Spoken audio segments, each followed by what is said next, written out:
दोस्तों, स्वागत है आपका मेरे YouTube चैनल इंग्लिश बाबू पर। और आज मैं फिर हाजिर हूँ आपके साथ एक नई स्टोरी लेकर। और दोस्तों, आज की स्टोरी शुरू करने से पहले मैं आप सब लोगों को का धन्यवाद देना चाहूँगा, क्योंकि कल ही जो हमारे इस चैनल पर 70,000 सब्सक्राइबर कंप्लीट हो गए हैं, तो उसके लिए आप लोगों का बहुत ही शुक्रिया, धन्यवाद।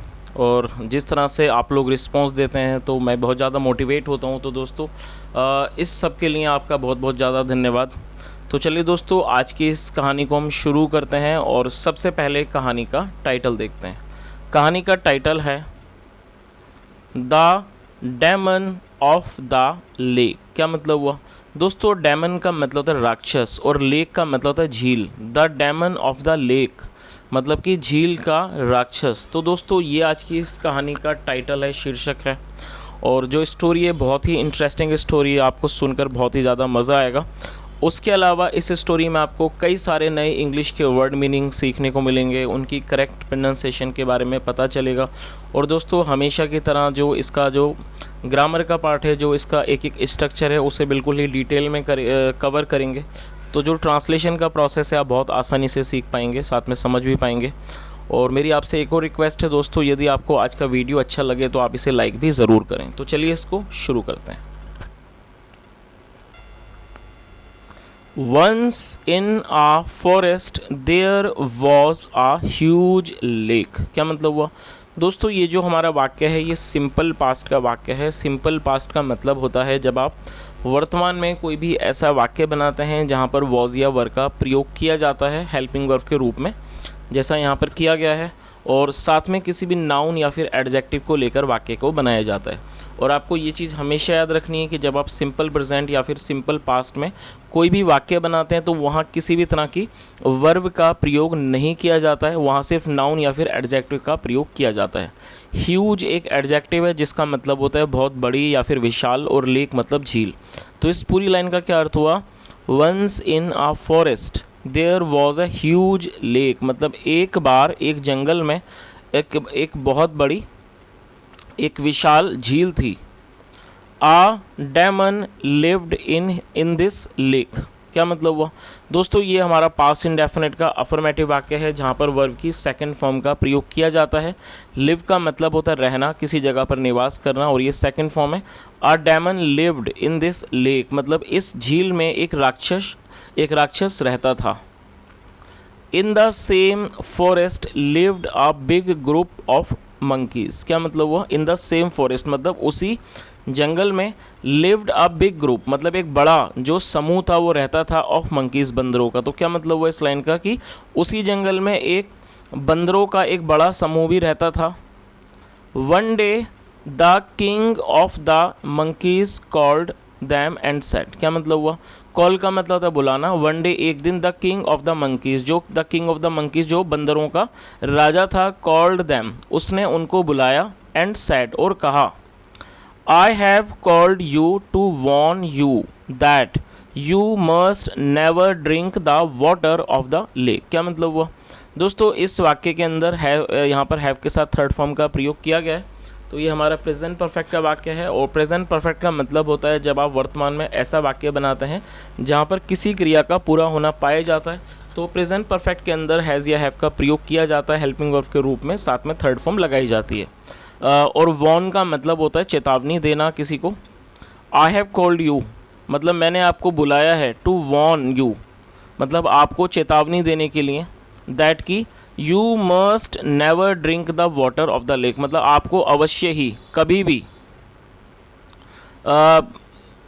लेक का झील का पानी नहीं पीना चाहिए। The demon living there is very ferocious. क्या मतलब हुआ? द डेमन लिविंग देयर मतलब जो राक्षस है जो वहाँ पर रह रहा है, इज़ वेरी फेरोशियस। दोस्तों, फेरोशियस एक एडजेक्टिव है जिसका मतलब होता है खूंखार या फिर बहुत ही ज़्यादा क्रूर। तो उसने क्या कहा कि जो the demon living there is very ferocious मतलब कि जो राक्षस वहाँ रह रहा है वो बहुत ही ज़्यादा क्रूर है। He will eat you if you go into the lake. उसने क्या कहा कि ही विल ईट यू वह आपको खा जाएगा, if you go into the lake यदि आप झील में जाते हो। चलिए आगे देखिए। All the monkeys obeyed their leader. दोस्तों ओबे का मतलब होता है किसी की बात मानना, आज्ञा का पालन करना, और देयर का मतलब अपने, उनके, तो यहाँ पर इसका मतलब है अपने। ऑल द मंकीज जो सारे बंदर थे, ओबेड देयर लीडर उन्होंने अपने नेता की बात मानी। For many years they lived there without going near the lake. क्या मतलब हुआ? फॉर मैनी ईयर्स मतलब कि कई सालों तक। They lived there without going near the lake मतलब वह वहाँ पर रहे, without going near the lake मतलब बिना झील पर गए, बिना झील पर गए वे लोग वहाँ पर कई सालों तक रहे। Then a year came when there was a severe drought. क्या मतलब हुआ? दोस्तों ड्रॉट का मतलब है सूखा पड़ना, कोई अकाल वगैरह को ड्रॉट कहा जाता है। तो इस लाइन का क्या मतलब हुआ? देन अ ईयर केम, फिर एक ऐसा साल आया, when there was a severe drought जब एक बहुत ही भयंकर, बहुत ही गंभीर तरह का जो था सूखा पड़ गया। The river started drying up. क्या मतलब हुआ? दोस्तों इस वाक्य में स्टार्टेड के साथ फोर्थ फॉर्म का प्रयोग किया गया है। जब आप ऐसा वाक्य बनाते हैं जहाँ पर वाक्य की टेल पर लगा लगी जैसे शब्द आते हैं तब इस स्ट्रक्चर का प्रयोग किया जाता है। तो इस लाइन का क्या अर्थ हुआ? The river started drying up मतलब जो नदी थी वो सूखने लगी। All the animals started fleeing the place. Flee का मतलब होता है किसी जगह से भाग जाना। All the animals started fleeing the place मतलब जो सारे जानवर थे, पशु थे, वो वहाँ से, उस स्थान से भागने लगे।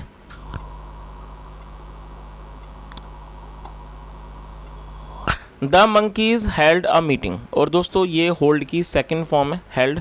The monkeys held a meeting मतलब जो बंदरों ने एक मीटिंग का आयोजन किया, उन्होंने एक मीटिंग रखी। If we do not find a solution quickly we will all die said a monkey. क्या मतलब हुआ?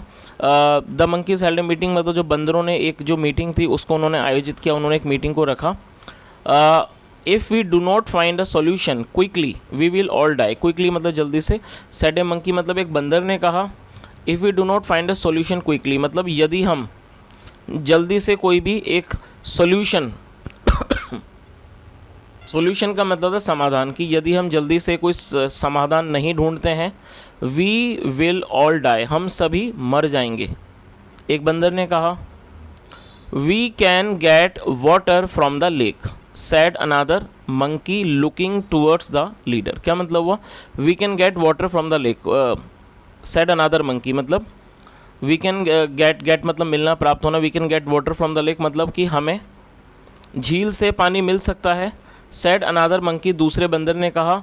लुकिंग टूवर्ड्स द लीडर, और टूवर्ड्स मतलब और कि नेता, लुकिंग टूवर्ड्स द लीडर मतलब नेता को देखते हुए, और ये जो लीडर के बारे में बात हो रही है ये उसी वही लीडर है जो बंदरों का लीडर है। तो इस लाइन का क्या अर्थ हुआ कि एक जो बंदर था उसने अपने नेता की तरफ देखते हुए बात कही कि we can get water from the lake, कि हमें लेक से, झील से पानी मिल सकता है। द लीडर स्टार्टेड थिंकिंग, जो लीडर था, जो नेता था, स्टार्टेड थिंकिंग वो सोचने लगा। चलिए आगे देखिए। Let's all go to the lake and see if the demon would allow us to take the water he said. क्या मतलब वो? Let us all go to the lake मतलब कि आओ हम सब झील पर चलें, एंड सी और देखते हैं, इफ़ कि यदि, द डेमन वुड अलाउ अस, और दोस्तों अलाउ का मतलब होता है किसी को अनुमति देना, कि क्या जो है डेमन है, जो राक्षस है, वुड अलाउ अस क्या वो हमें अनुमति देता है, टू टेक द वाटर पानी लेने की, ही सेड उसने कहा। चलिए आगे देखिए।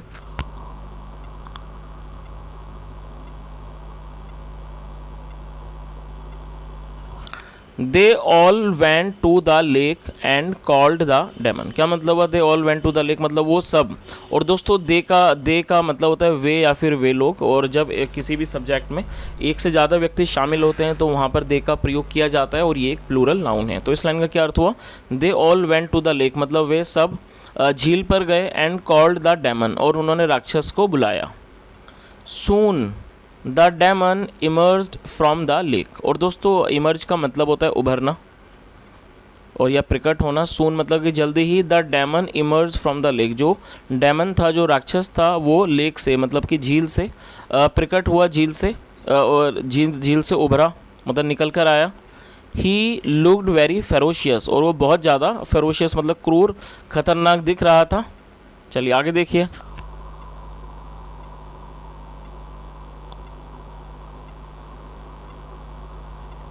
What do you want he asked in a voice like thunder. क्या मतलब हुआ? ही वॉट डू यू वॉन्ट, आप क्या चाहते हो। और दोस्तों ये जो हमारा वाक्य है ये प्रेजेंट इंडेफिनिट का इंट्रोगेटिव सेंटेंस है। प्रेजेंट इंडेफिनिट का मतलब होता है जब आप वर्तमान में ऐसा वाक्य बनाते हैं जहाँ किसी क्रिया का होने का पता चलता है।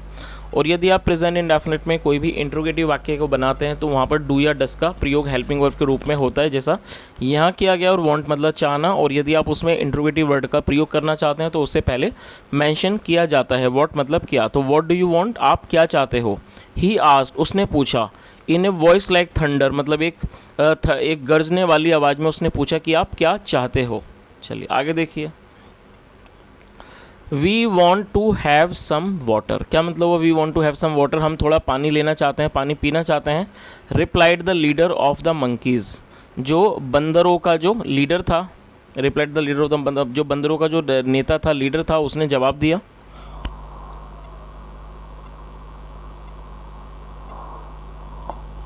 नो नहीं, you can not have it, आप इसे नहीं ले सकते।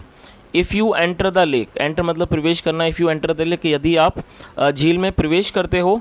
I will eat you all, मैं आप सबको खा जाऊंगा। सो इसलिए, saying he, so saying he went back into the lake, और मतलब ऐसा कहता हुआ he went back into the lake, वो झील में वापस चला गया।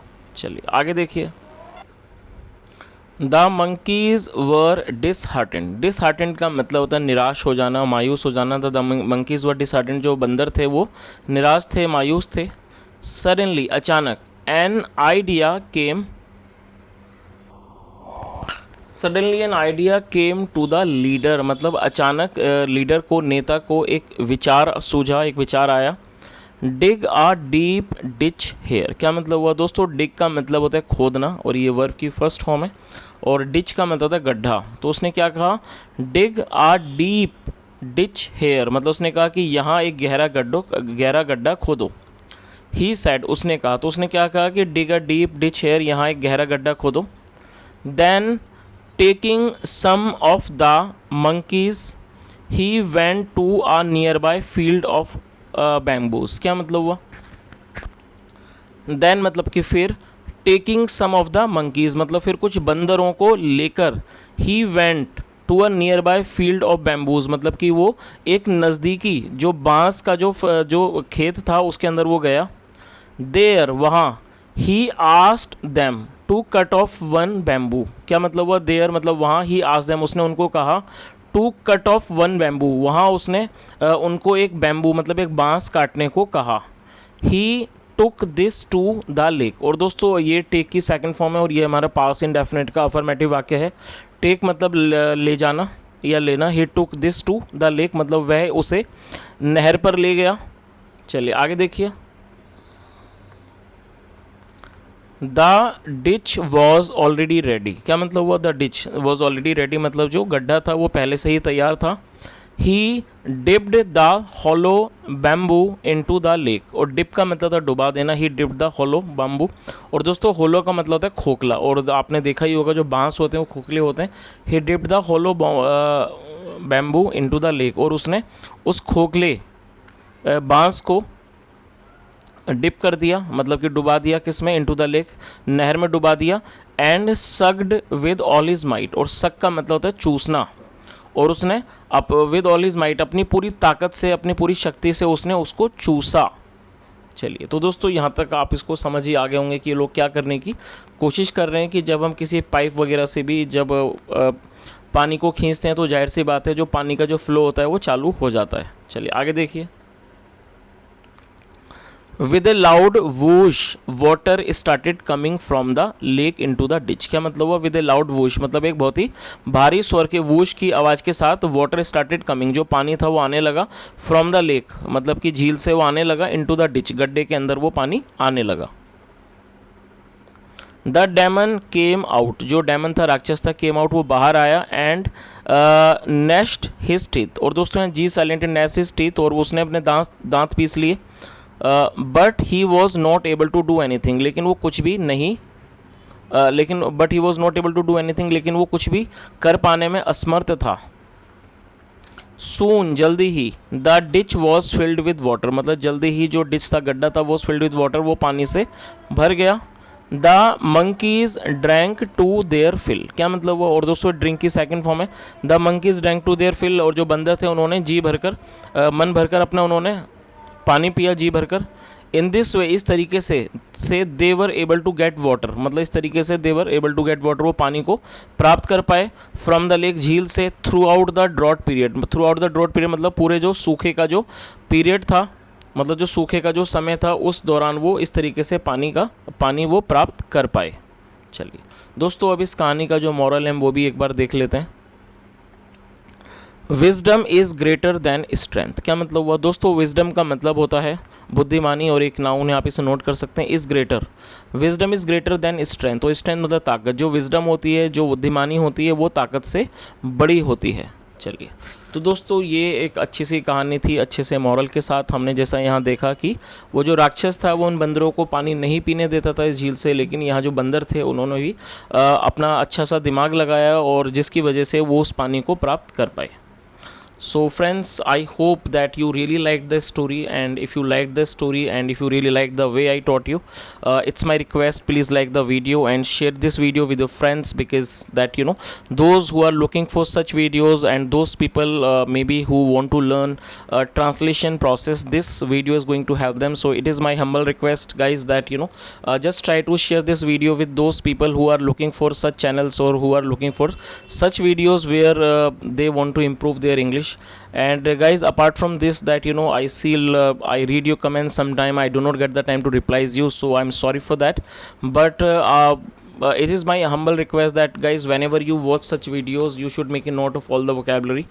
And when I begin my topic, when I begin this class, I always request you all to make a note of vocabulary, because it is going to be very helpful in English speaking.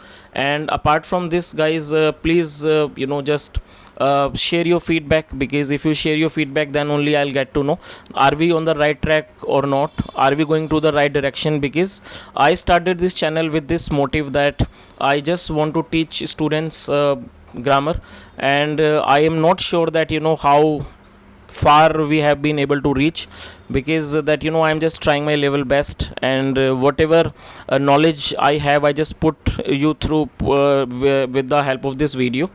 And you are the people who are going to tell me if we are on the right direction or not. So it is my humble request that if you get any benefit or from this video, or if you have any new thoughts, or if you have any feedback or any suggestion, so please, I'm just waiting for your comment, and just tell me that what more we can do to improve your English.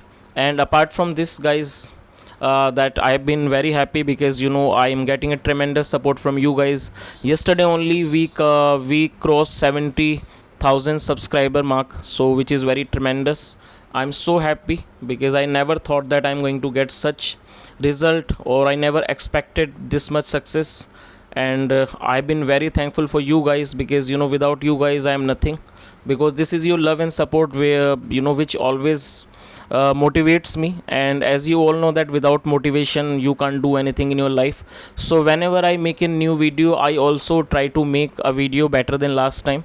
And sometime that I am also a human being, I also make mistake. I never say that everyone is perfect, no one is perfect, but I also try to I always try to be good, so that I can be helpful to you guys, because you guys are giving me a lot of time. That is the reason you should also get some benefit from these videos. And whenever I make a new video, I always try to make a better video which can help you in translation and grammar. So guys, that's it for today. Thank you so much. Have a nice day and bye.